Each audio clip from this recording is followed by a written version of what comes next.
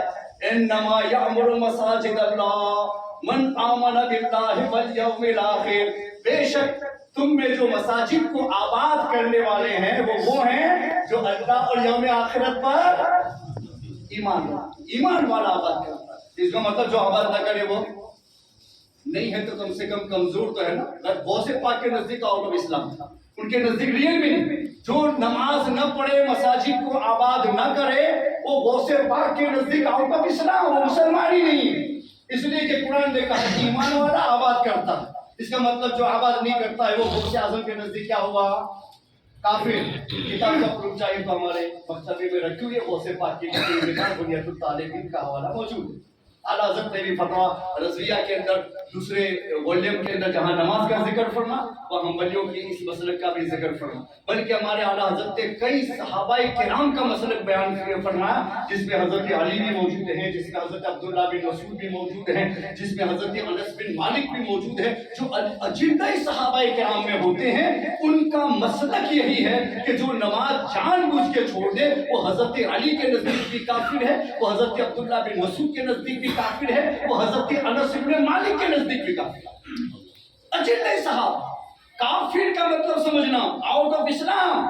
اگر ان کا مسلک اللہ کے نزدیک صحیح ہو گیا تو جتنے بھی بے نمازی ہیں وہ ٹوٹلی آؤٹ ہو مانے جائیں گے، اسلام میں نہیں مانے جائیں۔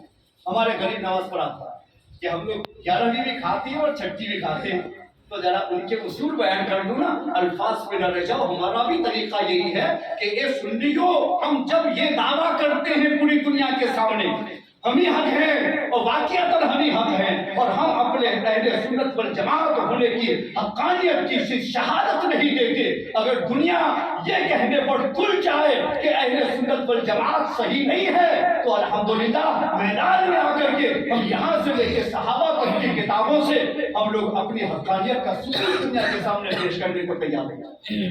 آپ کے دفاع کے لیے یہ بھی مت سمجھو کہ صرف مولوی بول کے چلا جائے گا، الحمدللہ ہم میدان میں ہیں۔ ایسا بھی سمجھو کہ ساری پولیس ہمارے پاس ہما وقت نہیں رہتی ہے، مگر پھر بھی جرم کرنے والے رکے رہتے ہیں، پھر جانا تو وہی ہے، پکڑے جائیں گے، سزا ملے گی۔ ملٹری یہاں نہیں ہے مگر سب کو معلوم ہے ضرورت پڑے گی تو وہ بھی آئے گی، سزا ملے گی، رک جاتے۔ ملٹری کا رہنا ضروری نہیں، ان کا ہونا ضروری ہے۔